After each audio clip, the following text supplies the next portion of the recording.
Hi, welcome to the Addiction Recovery Place podcast, the podcast champion addiction treatment professionals around the world. I'm your host, Chris Langley, and I'm very pleased to introduce today's guest, Jim Barrett. Jim is the outreach director and co-founder of Naloxone Access Now, an innovative project which is putting Save a Life stations on the streets of Minneapolis. Jim has also just recently been featured in an article in the New York Times about this very important work in his community. Welcome to Addiction Recovery Place podcast, Jim. It's great to have you with us today. Thanks for inviting me, Chris. I'm glad to be No, here. we really appreciate this, and we'd love to find out about this really important work that you're doing in your state. So let's kick this conversation off. So tell us about your journey and how you and Andrew started Naloxone Access Now. Andrew and I have known each other for 20 some years. We're both in long-term recovery, and um, I had gotten this idea about doing something I wasn't sure what about around the opioid overdose Mm. problem.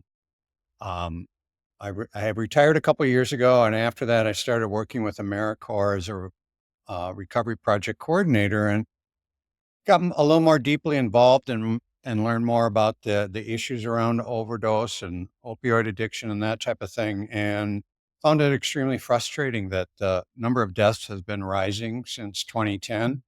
And I thought that there has to be something that we can do Yep. differently. That we need to try more things. We're not sure what exactly works and what doesn't work. I was also inspired by a documentary called The Beauty and the Bloodshed, and it involves an artist, Nan Golden, who um, took on the Sackler family, who has donated millions and millions of dollars to many museums around the world and has their name on many museums and that type of thing. And she became quite angry over what they had done in terms of Oxycontin and that whole thing. And took on the battle of getting all these museums like the Louvre and the Met to remove the Sackler name. And I found that really inspiring and thought maybe in my own small way, I could do something like that. And Andrew is extremely handy and I'm not. And the idea I had come up with was how can we get naloxone and Narcan out into the community to make it readily available to people? And I thought about, I knew people were putting like regular big old vending machines out, the kind that have candy and chips and are taller than you and I and cost $7,000. That didn't seem like a good option for me, but I ended up for our local newspaper here. I called them up and said, "Do you have old newspaper boxes, the ones that sit on the corner?" And they said they did, and so we bought one, and we didn't know what we're going to do with it exactly, but we got it in Andrew's garage, and we thought, well, Andrew added a shelf to it. We had to paint it so it wasn't recognizable and modify a few other things. And we created a wrap and had a company print the wrap, vinyl wrap that goes around the top and the sides. And we thought, well, here we got a vending machine for Narcan. And now You we get have it. to see if any will take Yep. it. Yep. And so long story short, just after this podcast, I'm going to deliver our sixth box today. Oh, wow. So we're pretty excited. And so that's been roughly a year that it's taken us from the time that box was Yeah. delivered to Andrew's garage to today. So it's only taken you a year to get this far within your this project, and you've already got 6 boxes, and you're about to deliver your sixth one this afternoon within a year. That's um, incredible. yeah, well, yes. Congratulations. That's incredible. Thank It you. really Yeah. is. It really is. Um, can you provide us with some facts about opioid overdoses and explain why what you're doing in the community is so important? Because this is really big news. There were some statistics that really jumped out at me when I was with Americorps that I came across. One was that 46% of overdoses occur when there's a bystander Yeah. nearby. And if that person had naloxone or Narcan and knew how to use it, obviously a whole lot of overdoses could have been Mm. reversed. So that told me that, there's an opportunity to change something. What if we could cut that number in half? Would be amazing, I think. Some of the other things were that 69% of overdoses occur in private residences. And I think most people think most overdoses occur at encampments and on the street corner and that type of thing. But that's a relatively small percent of the population. So that tells me it's happening right around us. That and things like roughly a third of overdoses are people over 50. So it's not just young people that are dying from this. And so those kind of are three numbers that struck me as maybe there's an opportunity to reach different people and work at this problem in a slightly different way. Yeah, absolutely, absolutely. So when you and Andrew started, what were some of the obstacles that you had to overcome to start this project in Minneapolis? Well, so we started just approaching, and my idea was, that I wanted it in like grocery stores, coffee shops, barber shops, public spaces, bars, restaurants, office buildings, really anywhere. And that it would be easy for people to access, they'd be readily available. And so we started approaching people, and some of the responses were like, one person, a business owner, said to me, well, if I have this box in my store, will drug addicts come to the store? And I said, well, they already do. But if you mean a drug addict that's wearing a blanket for a winter coat, if they don't already, they're probably not going to come just because you have this box. Yeah. So there was a lot of, and people would say, well, I don't know any drug addicts, I mean, people felt and feel, and I think rightfully so in many ways, disconnected from the thing. Yeah. It's like, really, how can I be involved? And so there was that. Some people were afraid of the needles because in the Naloxone, they're injectable IM application. Some people didn't like the needles. Some people had problems. I don't really have room for this box in my store.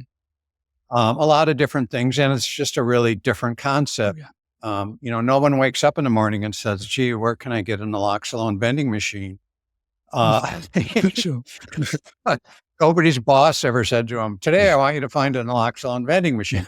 So it's a lot of education and a lot of, it takes a lot of time, and it's always like, I need to run this by my board. I need to, that kind of thing. So at first it was pretty slow going. And when we did put them in, it usually meant months of talking to people and reassuring them and that type of thing. So it is kind of a numbers game, and we spend most of our time, that's what we do, is the outreach and trying to find the right person to talk to and that type of thing. It takes us about 3 to 4 hours to convert a box from the original Star Tribune thing into the Save a Life station. But by far, the vast majority of our work is, following up with people, having a conversation, getting back to them, saying, are you ready to talk some more? Do we have the right people here at this meeting, and all those kinds of things. But it has of late started moving a little faster. And I think in some regards, I'm picking maybe better spots. Yeah. Excellent. Excellent stuff. So can you just explain to our audience, Jim, how Save a Life stations work and what's involved in actually installing them within the community? One of the things is because they are so low tech, so there's really nothing that can break on them, which, I really like the simplicity of that. So we donate them to everyone who accepts them. But what we ask them to do, and we kind of feel like we want them to have skin in the game, so to speak, is we don't supply with them with the naloxone kits and usually fentanyl test strips. We ask that they establish a relationship with another, usually a nonprofit, that can provide the kits to them. Yep. And there are a number of them in the Minneapolis area that do this. And it's just a matter of ordering them and either driving over and picking them up, or they could pay to have them mailed to them or delivered in some fashion. Yep. So unless they're willing to do that, we kind of feel like we probably we wouldn't give you a box. But most people have been willing to do, well, no one said no as a result of that, but we just feel if they have that threshold where they're willing to do that, then we'll give them the box. Generally, we end up talking about training, and most folks agree to get their staff trained. Okay. Yeah. So that they'll know how to use these kits if needed. If anyone's in there, we're in a theater and in a restaurant now, and that kind of thing could actually use this to save a life if someone came into their location. And there are other nonprofits. We don't do that because I feel like it's duplicative.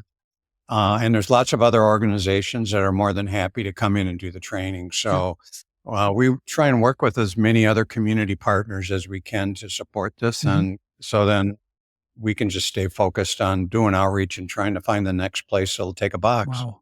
So you're working with many different services within the community, a lot of joint working going on within the community to get this together. Right. Wow. Right. Wow. This is incredible. I can't believe this has been just 1 year you've achieved this. It's pretty incredible stuff, Jim. It really is. I'm really pleased to be talking to you today. So how are you funding this? Do you get donations or, Well, we've, when we started, we were just, because the boxes, originally when we bought the first two, they charged us $20 each, which is, a ridiculously low price. And when we told them what we were doing, they go, oh, the next time they said, they said, we're going to sell them to you for $10 each. And so the last time we bought some, I think it was like $7 each. So it keeps coming down. So we're encouraged to buy more. Yeah. But anyway, so that was a pretty low cost. And we were just working in Andrew's garage. And so we had some expenses, like we need to paint the boxes so they're no longer look like the newspaper boxes. And we spend it probably costs us $30 to convert each box. Okay. And but the vinyl wraps were the first ones we bought, and there was $140 per box. And I went to a second vendor. I found a vendor much closer to our home. And I went to him, and he printed two of them for us, and he didn't charge us for them. And we were pretty surprised that he did that. We didn't ask him to do that. Nice. And we were just prepared to pay out of pocket for this. And since then, he's been very generous and continued to print these vinyl wraps for us. They're our biggest expense. And, they say, in fact, everybody in the company says, we really support you and what you're doing. It's really heartwarming to find people like this. And we'll keep us posted on what you're doing. The Star Tribune people are the same way. They go, we want to know what's going on and how you're doing. It's really nice. So that's really been helpful. And we also got a small grant this year from Hennepin County, the opioid response team. And so that's been really helpful. So really, we don't have any out-of-pocket expenses at this point. Okay. Excellent. That's good to hear anyway. So in an ideal world, Jim, who do you think should have access to Naloxone or Narcan? What would you like to see happen with this? Well, I would just like to see that it's something that people don't even really think about any more than they think about fire extinguishers or AED machines, that kind of thing, that they just be everywhere, that you would go, that you could ask for them. that's really kind of my goal, is to uh, always have it nearby. And like, I have it in my car, I have it in my apartment, I carry it around in my computer bag. So I just always have it with Yeah. me. And I would hope people would do the same as that. And because you just never know when it'll happen, and be able to do that. Because there is so much education, I know I talk to people where we place the box, and they say, people come in, they see the box, and they go, "Oh, what is that? And is it really free? And can I take some?" And they have so many questions about it. And this is kind of an ulterior motive too with the boxes, is, it's education and awareness and making people realize it's a problem and that it's something that they can help solve. And that's part of it too. So because there's just so much stigma work around this and misunderstanding, and people just don't know about the whole opioid thing. Like, if I'm meeting with some organization and trying to get them to accept a box, I'll say, "Have you ever seen a naloxone kit?" And no one ever has. And so I open it and I pour out the contents, and they're all very interested in what's in it, and they go, "Oh, I didn't," they don't know. Mm. And so we really do a lot of education and kind of changing people's perceptions about their ability to help solve this problem. Yeah. Yeah. So where are your boxes located? You're about to do your sixth one today, Jim. So what locations have you got them in at the moment? So today we're dropping it off at a tattoo shop. Yep. And last week we dropped one off at a restaurant. Yep. We also have one in a theater, a live theater. Mhm. And we have one at a community clinic. It does all kinds of health, but it also does opioid addiction treatment too. So they have one outside their building. And then there's a community center that works with a wide variety of the population, from kids and infants to seniors, helping with all kinds of things. They have a food shelf, and they do job training, and just a million different things. And they have a box as well. Wow. And so you've got quite a wide range of locations that you're at. So from a restaurant to an actual drug service as well. So, and a theater. Right. That's Yeah. cool. Yeah. Yeah. Yeah. I do have a kind of a checklist. I wanted to do a tattoo shop. I wanted to do a coffee, you know what I mean? Mhm. Coffee shop. I like to get it. And we have a lot of breweries in the part of the Minneapolis we live in, and I'd like to start getting it into a few breweries. Yep. And so, yeah, I like barbershops should be another one I'd like to get them Yep. into. Yep. Excellent stuff. Excellent. You just mentioned, Jim, that you don't offer training. So which organisation do you work with that offers the training, and who can get in touch with if someone listening to this Uh, podcast will want to learn more about this amazing medication? Right. The group that I probably work with most closely is the Twin Cities Recovery Project. And so that's the most, Mhm. but there are probably a half dozen other ones. Some of them have a particular focus, like Native American or gay. And so at times I'll connect them with a group that has more specific interest in a particular group of people, that kind of thing. So I have lots of, I really have a wealth of resources that can help with Yeah. that kind of thing. Excellent. And they're all really, it's going, yes, yes, we'll do training for Of you. And I course. go, great. Yep. So it's really nice. Wonderful. Wonderful stuff. Do you have a message, Jim, for anyone who's interested in distributing naloxone in their community?